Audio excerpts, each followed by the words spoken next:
Michael Hingson of Nevada is a hero with a best-selling book. He is also blind. Michael and his guide dog survived the World Trade Center attack on 9/11, but that is just the start of this incredible story. In tonight's Assignment 7 report, a blind man teaches us what vision really means. Michael Hingson and his guide dog have no problem with escalators. Michael has been blind since birth, but he can get along just fine pretty much anywhere. On this day, he's speaking to the California State Association of Counties. He's telling these government leaders how he finally convinced a computer company to hire him as a salesman. Because as a blind person, I have had to sell all my life just to be able to function. I've had to sell to be able to ride a school bus. I've had to sell to be allowed to go on an airplane with my guide dog. Michael eventually became regional sales manager for that company. I ran the office. I had staff. I had their people call my people, and we did lunch every so often. 10 years ago, he was working on the 78th floor of the World Trade Center when terrorists flew one of those planes into the building. Michael's coworker could see fire out of the window. We said goodbye to each other because we thought we were going to take a 78th floor plunge to the street. Michael's guide dog, Roselle, was there too. Around the office, people began to panic.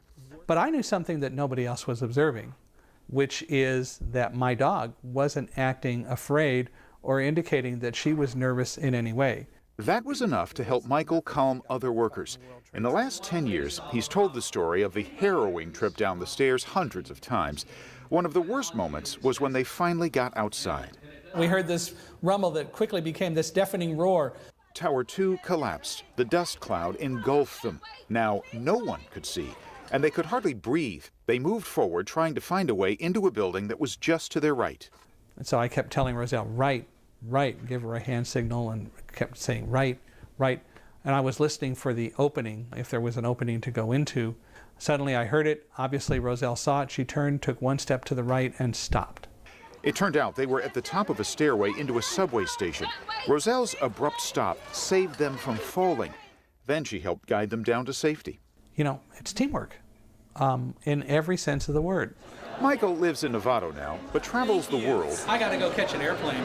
Giving talks about the importance of teamwork. Sadly, Roselle died earlier this year at the age of 13. Now a new dog is helping Michael advocate for the blind. We live in a country where the unemployment rate among employable blind people is 70%. Michael has a master's in physics. He's written a best-selling book. He and Roselle were celebrated as heroes. Still, he says he's not that unusual. With a little help from a good dog and good technology. This device I have here is called a note taker. Most blind people can accomplish a lot if you just give them a chance. Blindness isn't the handicap. The handicap consists of the poor attitudes and misconceptions that people have about blindness.